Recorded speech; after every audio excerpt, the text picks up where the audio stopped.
Hello, guys. Nice to see you again for lesson 6. Important lesson about the roots of Abram or Abraham.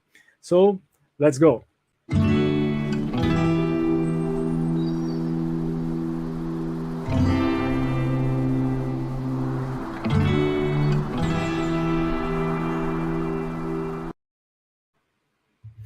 In this week, we will study lesson 6, an important point to our lesson. Why?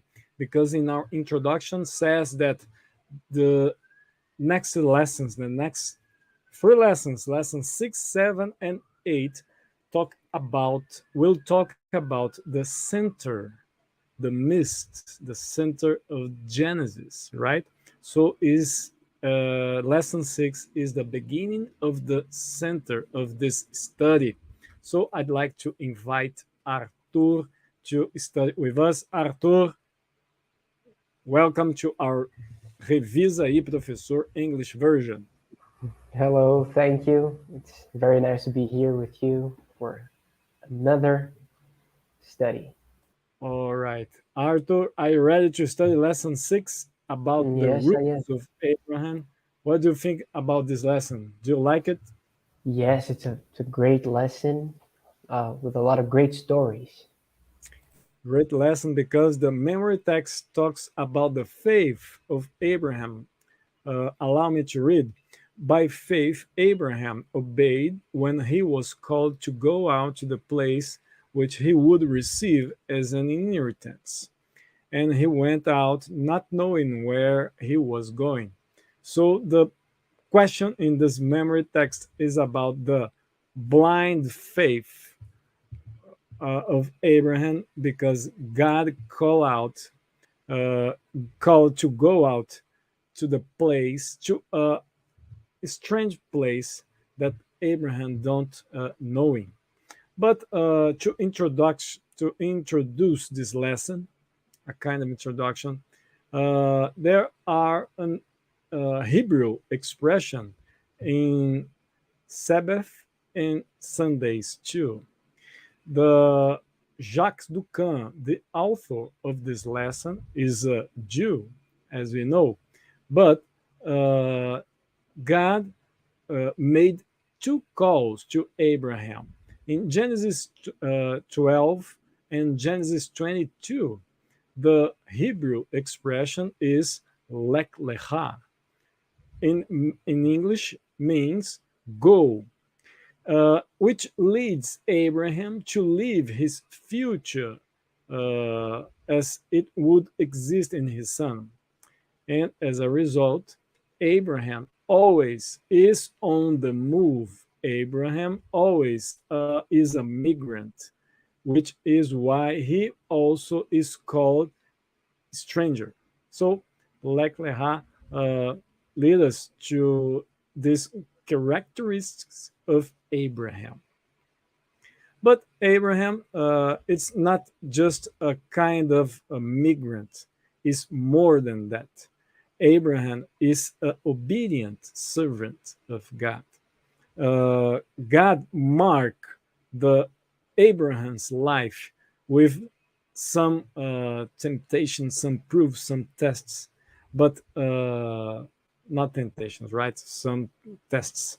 But Abraham exemplifies faith and the remembrance of the obedience of God's word. So, in the New Testament, Abraham is one of the most mentioned figures from the Old Testament. And in this week, we will start to study his life. All right, Arthur, let's go to Sunday's lesson. Well, Yes, Sunday's lesson talks about the introduction of Abram, Abram, Abram's life, and the last time that God spoken to with a person was to Noah. And lesson 6, God is talking with Abram. So the to fulfill the prophets, to fulfill, be increased in all the earth, God called Abram to leave all that is familiar to him, his family, his country, even a part of himself. The intensity of his going, this going is reflected in the repetition of the keyword go.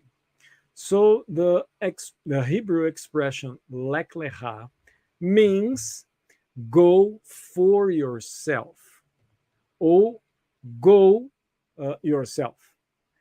The the meaning of this expression is a kind of concerning of the accept this challenge, and because Abram must leave his heritage and much of what he learned and acquired through heredity, education, and influence, right? So the goal of this Lech Lecha is reach a strange land. And in the Isaac sacrifice, we will study about the Mount of Moriah, that where the Jerusalem temple will be built. So the God's promise is not just about a physical homeland, but about the salvation of the world. This salvation of the world is a kind of another Hebrew expression that is barak. Barak is a blessing. So in from Genesis 12 to Genesis 22, the verb barach appears 5 times, right? So this is very interesting. In Genesis 12 is more interesting to learn about bless. Why? Because this bless will come through the seed of Abram, right? So God made a promise, made a prophecy with Noah, made a promise, another kind of covenant with Abram, and through him, this Barach will reach all the families of the earth. So the Abram's departure opens the lesson 6. And the first problem of Abram we will study on Monday's lesson, the temptation of Egypt. Egypt is an interesting point in our study of Middle Kingdom to 2060 to 70s before Christ. This period is composed by many people running to Egypt, running from a famine of this respective land to found food in Egypt. So the problem is that Egypt became a symbol of humans trusting in humans rather than in God. So the temptation of Egypt is a problem to Abram. Why? Because Abram lived from Ur of Chaldees or Babylonian, as Isaac and Revelation says. But uh, from this land, Abram lived to Egypt. So Abram contrasts from Canaan contrasts from Abram from Ur of Chaldees. So Ellen White says during his stay in Egypt, Abraham gave evidence that he was not free from human wickedness and imperfection. In concealing the fact that Sarah was his wife, he betrayed a distrust of the divine care, a lack of that lofty faith and courage so often and nobly exemplified in his life. So, what we can see in the Monday's lesson, even a great man of God as Abraham was, Abraham commits mistakes. When the New Testament talks about Abraham as an example of salvation by grace, that is the exact expression, by grace. Because if it weren't by grace, Abraham, like all of us, would have had no hope. Do you understand? So this is important lesson to not trust in humans, but in God. So, Arthur, what do you think about Tuesdays and Wednesdays lesson? So Tuesday's lesson begins following the trails of Monday's lesson. So after he returns from Egypt, Abram starts his journey over to the promise. He starts over his journey to the promised land. His first station is Bethel. At this point, he has repented and he's back to himself. He is once again portrayed as this man of faith that he was before. So when Abram proposes a peaceful agreement allowing Lot to choose first the part of the land that he wants, we can see Abram's reconnecting with God. He's being kind, he's being generous, and that's God working through him. So, just like humans before the flood, Lot chooses the easiest part of the land, despite of the wickedness of the neighbors, to himself. Just like the people that lived before the flood wanted to make a name for themselves, Lot chose uh, the easiest part of the land for himself. So, but in the other hand, Abram trusted in God, and the lesson puts it this way. In contrast, Abram's move was an act of faith. Abram did not choose the land, it was given to him by God's grace. And the lesson explains it a little further. It says, God then invites Abram to walk on this land as an act of appropriation. Arise, walk in the land through its length and its width, for I give it to you. So God makes it clear to Abram that he is giving the land to him. It's a gift, it's a sign of God's grace. And this gift can only be appropriated through a faith that leads to obedience, just like God uh, asks Abram to walk on this land as an act of appropriation. Uh, Only God can make that promise of Abram having that land become true, turn into a reality. Abram's duties are simply to trust in God and to follow his guidance and to obey him. So Tuesday's lesson is about that. It's about the grace that Abram received. And Yeah, then, yes, yes. The Tuesday's lesson is a kind of reconnection with God, right? yes, I exactly. like very much because uh, it seems that Abrams invites Lot to walking with him in this path of faith. So it's very clear to me that Lot is an important person from for Abraham, as we are important sons to God. Yes, interesting that you mentioned that because Wednesday's lesson is a little bit about the relationship between Lot and Abram. Uh, so this lesson is called the Babel Coalition. It's about the first war narrated in the Bible, in the scriptures. It's the coalition of four armies from Mesopotamia and Persia versus the coalition of five Canaanite armies, including Sodom and Gomorrah. So it's a very big conflict. It's a great war. It's something very huge. The lesson puts it this way: although the story refers to a specific historical conflict, the timing of this global war, just after God's gift of the promised land to Abram, gives this event a particular spiritual significance. And what would this significance be?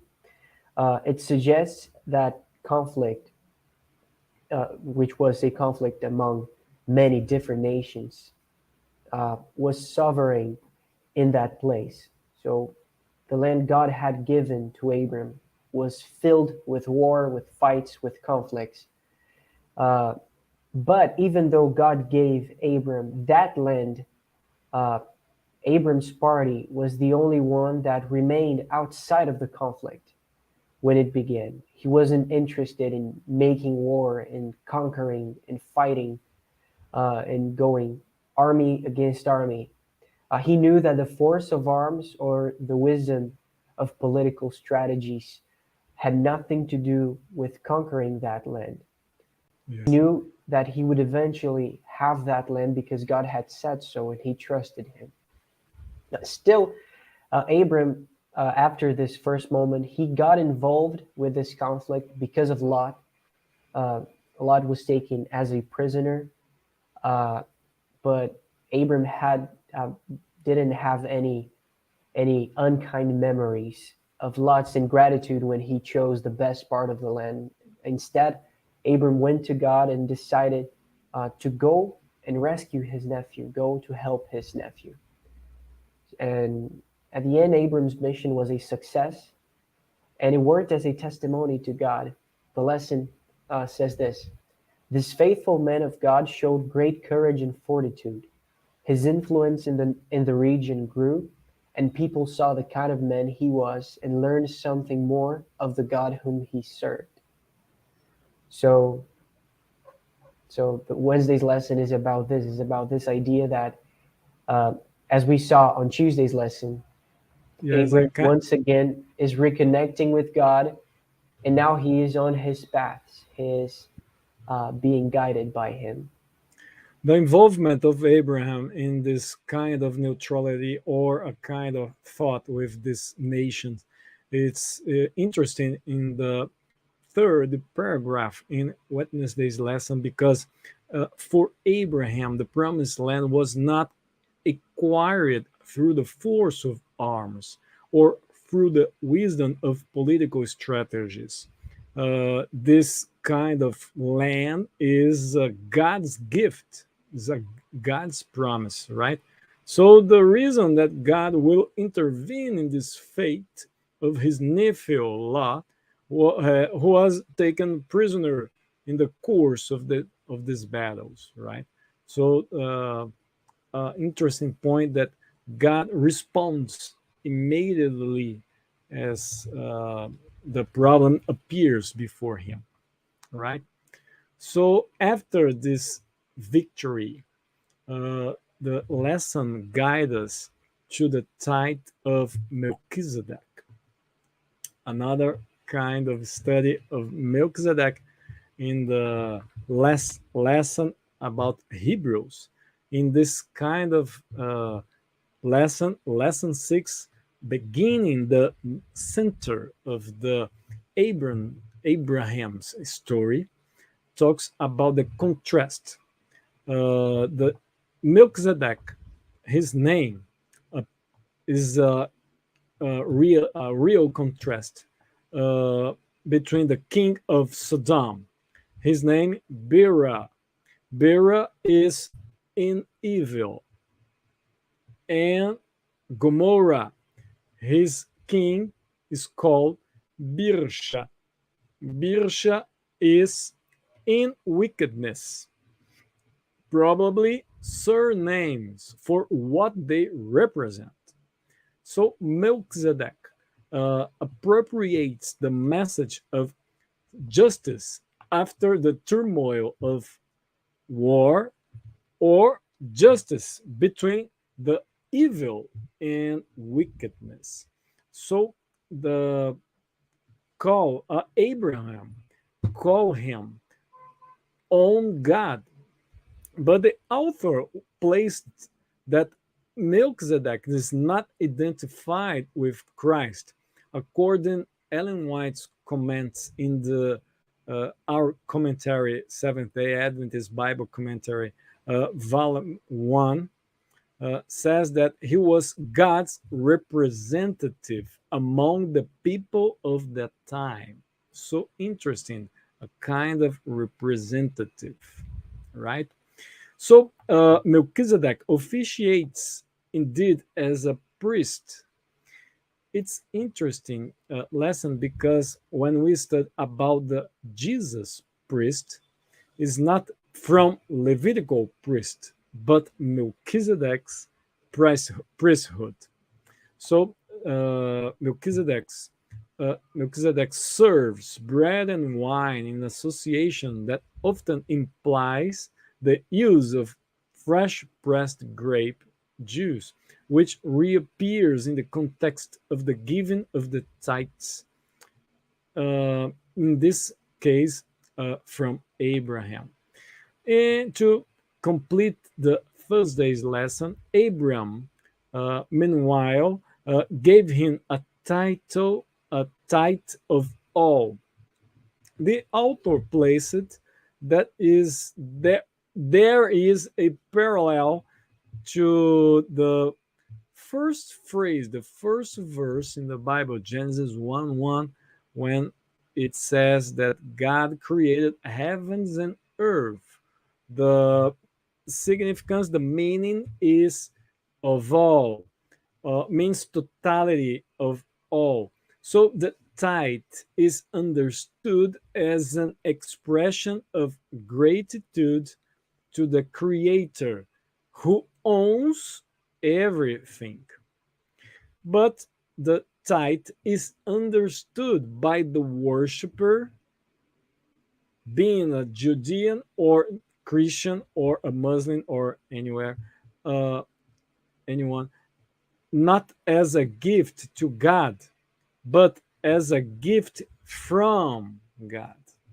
So God gives us everything to begin, to sustain, to make us more secure, more happy too. So this lesson was so very interesting because uh, open the center of Genesis. So lesson 7 and lesson 8 will continue this line of thought. Lesson 7 will talk about the covenant with Abraham. So lesson 8 talk about the promise. And lesson 9 change or shifts to Jacob, right? So this is an important part of our study in this uh, quarter. So Arthur, thank you very much for your Thanks presence for here. having me. It was Your great. so thank you very much. Do you like to make another commentary?